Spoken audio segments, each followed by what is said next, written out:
E há pouco eu falava das chuvas no Rio Grande do Sul, chuvas nos Estados Unidos, que vão influenciando os negócios com soja em Chicago. Também falava que Chicago trouxe os números para a soja, que você acabou de conferir aqui no Agricultura BR, a patamares que foram vistos pela última vez em fevereiro. Então já tem um bom tempo que esses números não são atingidos. Para falar a respeito do mercado, como ele vem se comportando, nós vamos conversar agora ao vivo com Juan Sene, pela internet, que participa desta edição do Agricultura BR aqui no canal do Boi. Juan, temos aí essa movimentação que para a soja tem sido interessante desde esta última quinta-feira em relação à precificação no cenário internacional. Era esperado que isso pudesse acontecer em um momento como este, já que as especulações em relação à safra americana são positivas em relação ao que eles podem produzir. E quais impactos que isso vai trazendo para a formação de preço aqui no Brasil? Boa tarde, seja bem-vindo. Boa tarde, Fabiano. Estendo os cumprimentos a todos que nos acompanham neste momento. Realmente é uma surpresa, entre aspas, boa, né? Principalmente para quem estava aguardando para, enfim, comercializar mais uma parte ou iniciar, eu acho que quase não existe esse cenário, mas iniciar a sua comercialização de uma forma mais intensa.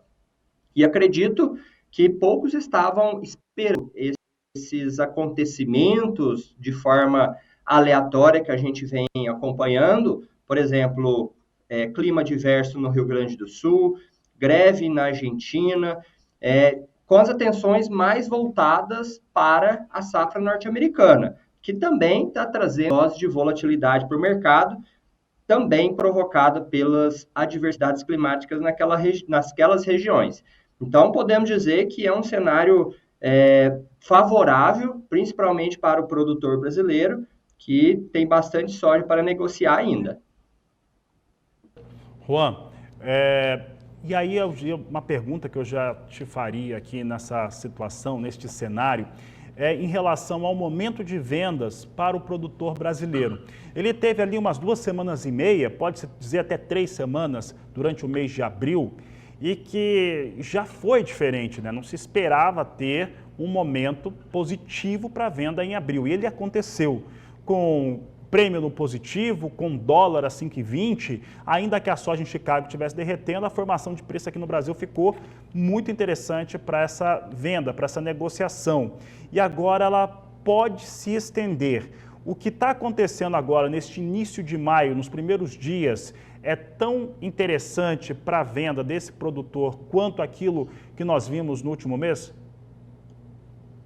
Fabiano, a gente tem um conjunto de fatores que sempre, às vezes, movimentam de forma sincronizada, outros momentos não, que compõem a precificação da soja brasileira. O que provocou uma alta expressiva na valorização da soja no mês de abril foi o dólar, né? Chicago praticamente ficou ali na região que estava, abaixo de 12 dólares o bushel, mas o dólar acabou empurrando, né, impulsionando as altas de preço aqui no Brasil e, consequentemente, aumentando a comercialização. Neste momento, temos um dólar ainda em altos patamares, patamares menores do que vistos em abril, mas ainda acima de R$ 5, e valorização das cotações de Chicago. Ou seja, as cotações de Chicago, nesse momento, estão fazendo o seu papel de valorização para não só a soja brasileira, mas a soja a nível mundial, o que tem contribuído para também esses preços atrativos aqui no Brasil nesse momento.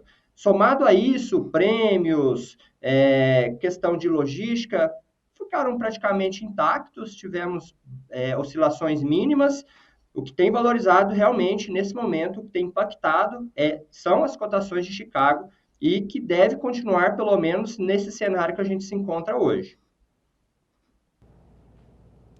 Juan, dando sequência aqui à nossa conversa, isso traz uma expectativa diferente em relação ao destravamento do volume de soja que hoje existe no Brasil, que em abril pode ter encerrado entre 65 milhões até 68, 69 milhões, dependendo da fonte. Podemos ver um destravamento deste volume que acaba pesando negativamente em relação aos negócios?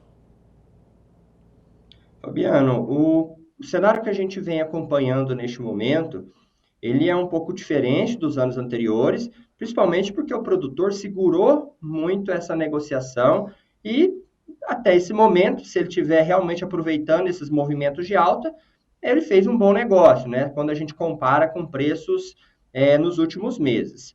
Porém, a gente tem um cenário bastante indefinido pela frente. Próxima semana temos clima diverso nos Estados Unidos que pode impactar o ritmo de plantio. Mas se esse clima melhorar daqui 2 semanas, o ritmo de plantio vai voltar a todo vapor e é possível que ele até recupere esse atraso da semana anterior, até porque ele está num ritmo bem adiantado se comparado aos outros anos. Então, é um cenário que traz bastante volatilidade e essas oscilações positivas devem ser aproveitadas pelo produtor brasileiro. Isso a gente vem acompanhando aqui, principalmente aqui na Grão Direto, que a gente tem esse acompanhamento mais de perto do mercado físico. Então, o produtor tem se movimentado bastante, aproveitando esses movimentos de alta, e eu acredito que essa tendência tende a continuar caso esses preços se mantenham em patamares atuais ou acima nas próximas semanas. Então, é um cenário bastante favorável para quem estava esperando para comercializar seus produtos. Juan, um outro fator é sobre essa soja. E aí eu vou estender, falar um pouco de Argentina. Nós estamos tendo um problema gravíssimo no estado do Rio Grande do Sul, com perdas de vidas, com perdas de cidades, né? Estamos perdendo municípios gaúchos neste momento por conta das inundações. Esse é um fator que não tem recuperação. Agora, o Rio Grande do Sul está com pelo menos 30% da sua lavoura de soja no campo. Rio Grande do Sul que tinha essa expectativa de uma recuperação muito forte frente aos 2, 3 últimos anos em que enfrentou a seca e agora enfrenta exatamente o contrário. Primeiro, o que isso pode representar para a oferta total de soja do Brasil, que já vinha com o seu potencial de safra prejudicado por quebras nos outros estados, e também o que pode representar na Argentina, que pelo menos parte da Argentina vai passando por cenário semelhante? É um cenário que eu acredito que poucos estavam esperando acontecer, né? Principalmente quando a gente olha para o Rio Grande do Sul. O desequilíbrio acontece não só do lado da oferta, mas quando a gente fala em exportação, o Porto de Rio Grande, no Rio Grande do Sul, tem uma representatividade significativa quando a gente traz esse potencial de exportação em volume, né? É o quinto maior em potencial de exportação de soja, milho fica ali entre nono e décimo, e o que às vezes poucos sabem é que ele também é um importante importador de fertilizantes. Ele fica ali por volta de terceiro lugar, disputando quase com o segundo, esse volume importado de fertilizante que acaba impactando, né, o andar da próxima safra, vamos dizer assim. Ainda é cedo, claro, mas acaba trazendo essas incertezas. Então, quando a gente olha para esse estado, ele tem sim